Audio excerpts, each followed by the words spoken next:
Hello guys, আসসালামু আলাইকুম। জানো আজকে আমি কোথায় দিয়েছি?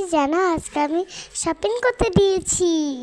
আমি শপিংয়ে দিয়ে তারপর আমি চলন্ত সিঁড়িতে উঠলাম। চলন্ত সিঁড়িতে উঠতে আমার খুব ভালো লেগেছে।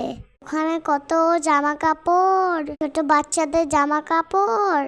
আমার তো সবই কিনতে ইচ্ছা করে, কিন্তু আমাদের দিকে বড়দের বেশি কাপড়।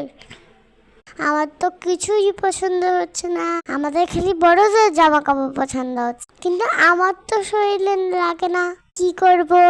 তারপরে হাঁটতে হাঁটতে হাঁটতে আমি অনেক জামা কাপড় দেখলাম, পছন্দ হয় না, পছন্দ হয়। তারপরে একটা জামা খুব পছন্দ হলো, কিন্তু বন্ধুরা আমি এটা দেখাবো না। আমি এটা ঈদের দিন পরবো। বলো তো আমি কোন রঙের জামা কিনেছি, এটা কমেন্টে জানাবে।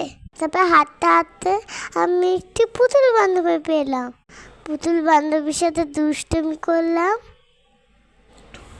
ও তো কথা বলতে পারে না, ওকে একটা আমি চুম্মা দিলাম।